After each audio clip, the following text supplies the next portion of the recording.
Hello friends, நம்ம இன்னைக்கு வாழைக்காய் பஜ்ஜி தான் செய்ய போகிறோம். இந்த வீடியோ பிடிச்சிருந்தா லைக் அண்ட் ஷேர் சப்ஸ்கிரைப் பண்ணுங்கள். வாங்க வீடியோக்குள்ளே போகலாம். இப்போ நம்ம 3 வாழைக்காய் தான் எடுத்திருக்கோம். இந்த வாழைக்காய்க்கு நெய்ம் என்னதுன்னா பேயம் வாழைக்காய். வாழைக்காயை நல்லா கழுவி தண்டை கட் பண்ணி எடுக்கணும்.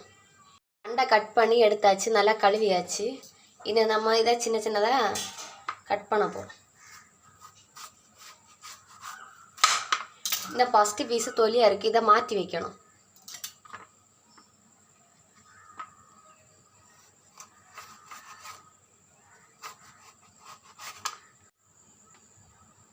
நீட்டமாய் கட் பண்ணி முடிச்சாச்சு. இதை இனி பிளேட்டில் மாற்றி வைப்போம். மாவு பிசைய போகிறோம். இனி நம்ம இப்போ ஆச்சி பஜ்ஜி மாவு தான் எடுத்திருக்கோம். இதை இனி கட் பண்ணி தட்டுவோம்.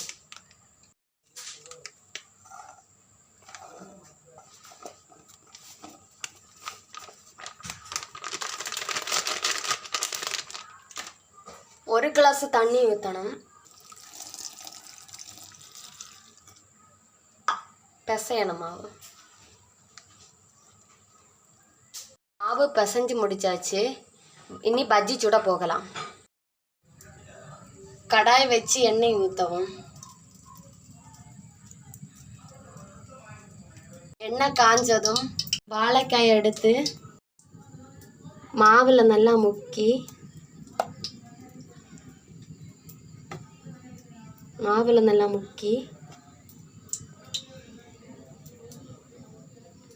நல்லா முக்கி எண்ணெயில் போட்டு எடுக்கணும்.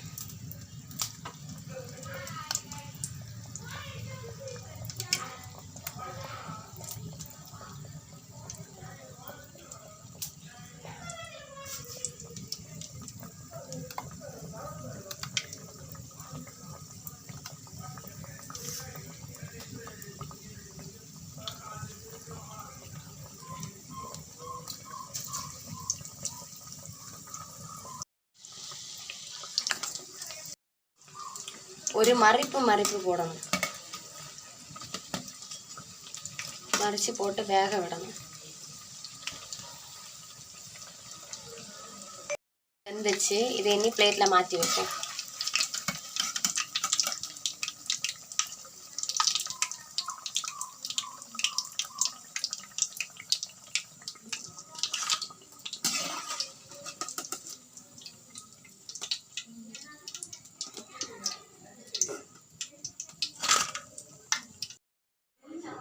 பஜ்ஜி சுட்டு முடிச்சாச்சு. வாங்க டேஸ்ட்டு பார்ப்போம். டேஸ்ட்டாக இருக்குது ஃப்ரெண்ட்ஸ். ஈவினிங் ஸ்நாக்ஸுக்கு செஞ்சு சாப்பிட்டா நல்லா இருக்கும். டேஸ்ட்டாக இருக்கும்.